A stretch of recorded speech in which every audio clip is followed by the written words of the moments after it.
Hey everybody, Christy here. So I just got home not that long ago from my appointments in Toronto, my final appointments. So 7 a.m. I had blood work where I got a lot of blood taken, almost passed out. That was fun. And I had an ECG, and then I met with the surgeon. So just to go over basically the procedure again, they just want to make sure I didn't have any questions, and went over what the day would look like.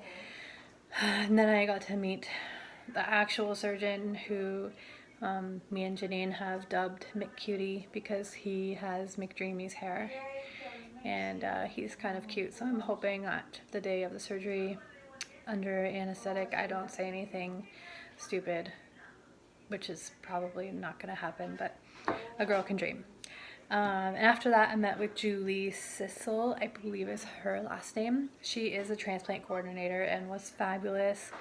And she made me up this schedule of like the day of surgery, like a timeline of what's going to happen and what time my surgery is at and how long it'll take and the recovery time and who can be there and where they can wait and all sorts of stuff. So I have to be at the Toronto General at 6 a.m. and my surgery is at 8 a.m. and it should take anywhere between 3 and 4 hours. So the way they're doing it is, which I thought was pretty cool. I just assumed it was going to be like it was in the movies. Janine will be in the same room that I am. So once my surgery is done, the housekeeping will come in and clean the OR, and then they'll bring Janine in and do her surgery, which only takes about 2 hours. And so unfortunately, we are actually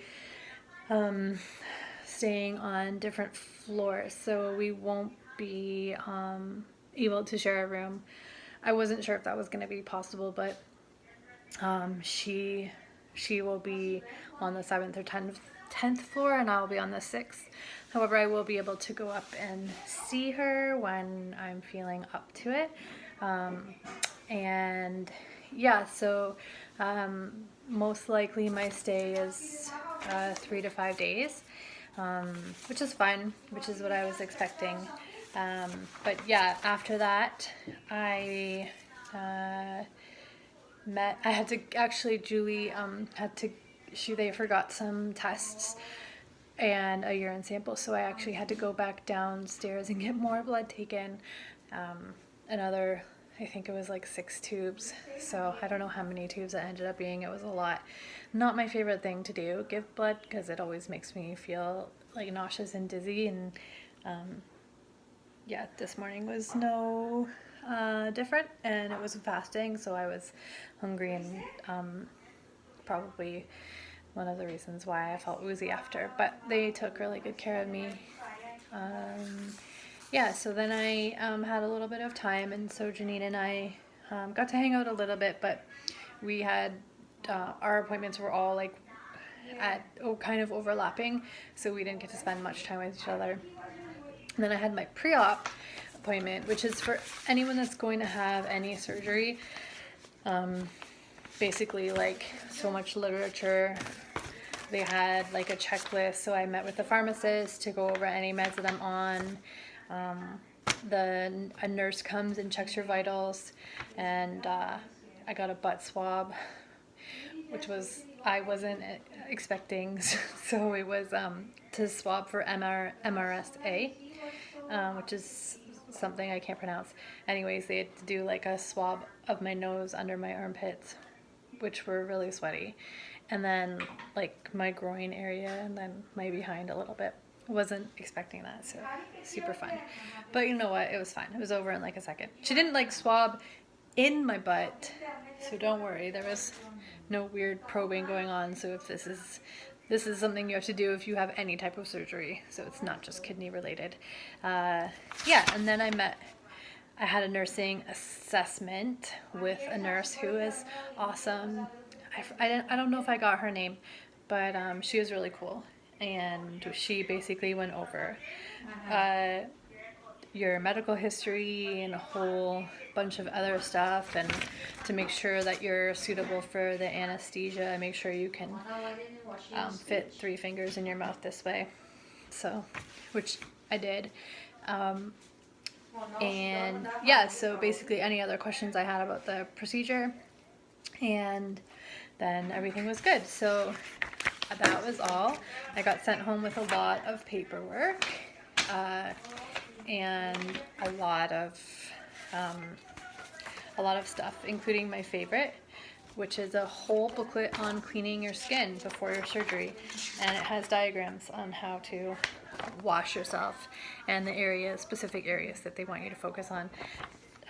So they want you to shower the night before your surgery and the day of your surgery, because you got to be clean, especially in areas that are prone to bacteria.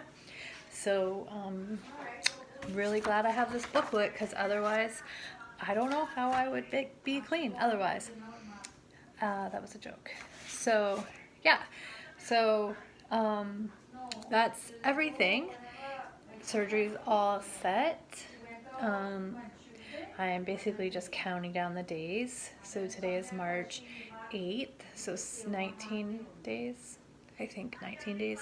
The 27th is my surgery day, so not too much longer. Just kind of trying to prepare things on my end in case anything was to happen, or in case there was any complications and stuff like that. You know, just normal stuff that people do before they go in for surgery.